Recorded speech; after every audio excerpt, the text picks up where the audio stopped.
I'm Kristine Leahy. My guest today has gone from setting records with Texas A&M to catching touchdowns for the LA Rams. Wide receiver Josh Reynolds is here.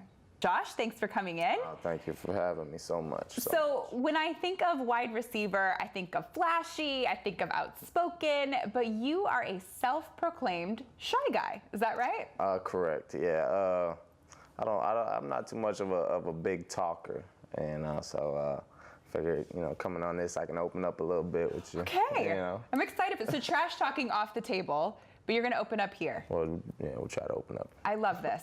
So you scored a couple touchdowns the other week, and I noticed there was no touchdown celebration. Are you kind of the act like you've been there before guy, or you'll do a dance the next time? If I could think of a dance, I might do a dance, but I'm more of a been there kind of guy. It is pretty exciting though. Yeah, like your first touchdown in the NFL. It definitely is. Oh man, it's awesome. Did you have any idea before the game started that might be your day? No, it's kind of hard to just pretty much know when it's gonna be your day, when you're gonna have all those catches or the touchdown, and so you pretty much just go out and and make plays as much as you can whenever you can. So you were shocked? Oh yeah, for sure. What was Jared saying to you in the huddle before that? He didn't really tell me too much. It was more of a fast kind of tempo kind of thing we did with the offense. So he gave the play, boom, we were snapped, and I was in the end zone, and it just happened so fast. So you have a really cool story. You came out of high school with no offers on the table, and then you went to Texas A&M. You set a record for touchdowns. Did you carry a chip on your shoulder? For sure, and I definitely, there was a middle part before I went from high school to Texas A&M. I ended up going to junior college and had to be there for a semester, and that was the part that humbled me the most. Either you're focused on football or it's going to be hard to make it out. So I focused on football that semester, and then got blessed enough to receive an offer from Texas A&M, and for the being 3 hours from where I live, it was perfect. What was it like going to junior college, knowing that you had your sights set on playing big-time football, and that's where you were at the moment? Did it ever get like, I don't know if I want to do this? No, not too much. I really was there for one reason, and that was to make it out, and I wasn't gonna get stuck there. That's all I had in my head. So I'd be training. Anytime I had, I'd be on YouTube looking at Ocho Cinco footwork drills and stuff like that. So there was no doubt in my mind I was gonna make it out of JUCO, and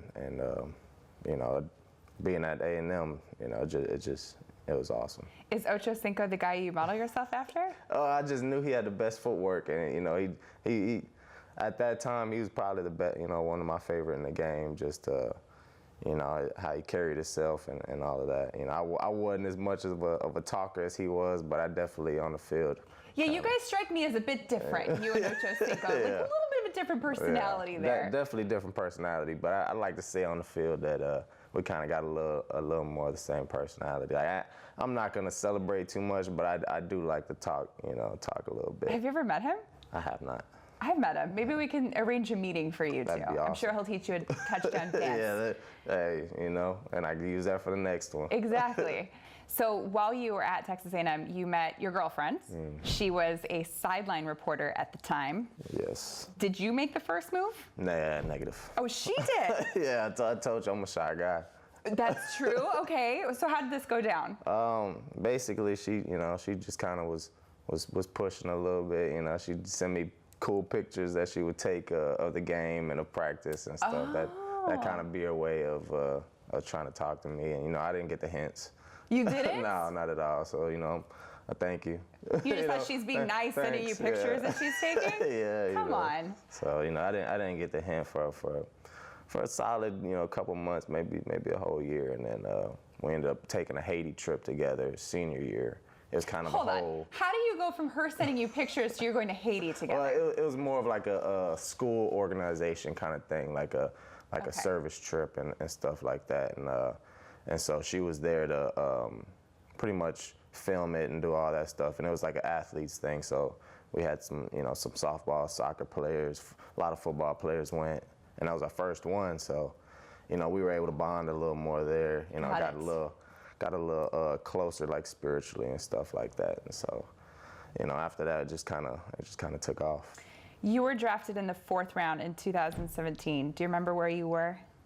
Yeah, I was on the road.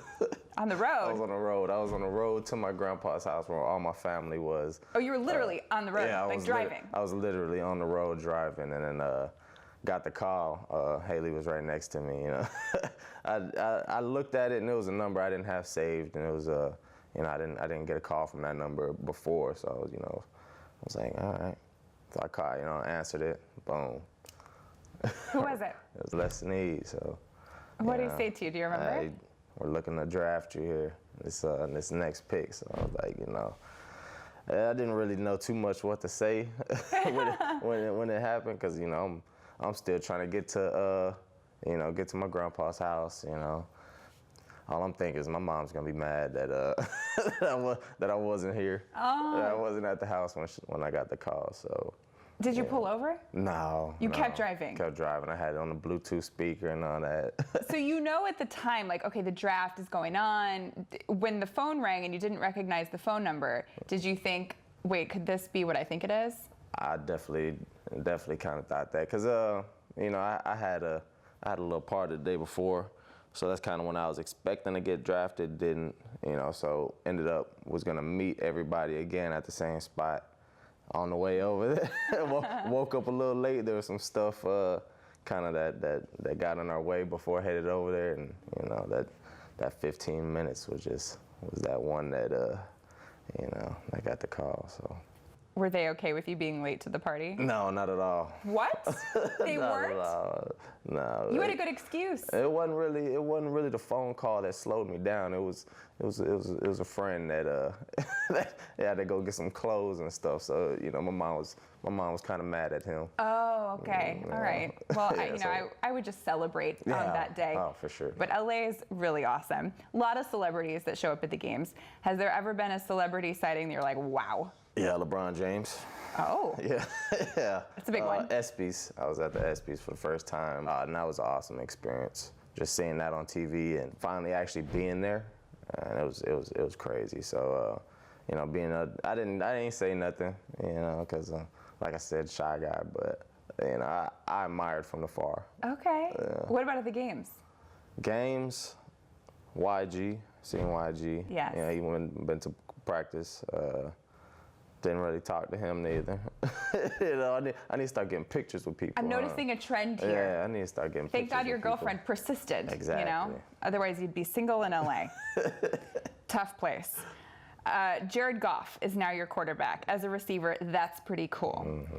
What is he like in the huddle? You know, he's not a real, you know, loud kind of guy. You know, he's not gonna yell, get guys wild up. But I mean, you could tell he's confident in there. It gives everybody else confidence. I couldn't say he's too funny. He's not funny? He's not really funny. Can I tell you something? So I've had your teammates on this show, and I've heard that Jared can't sing, that he has bad style, that he's not funny, and I've had people do impressions of him in the huddle. What's going on? You guys need to support your quarterback. Oh man, hey, you know, he's my quarterback, man, but you know, he might need to work on some jokes. You know, Tyler Higbee though. Okay. He got some jokes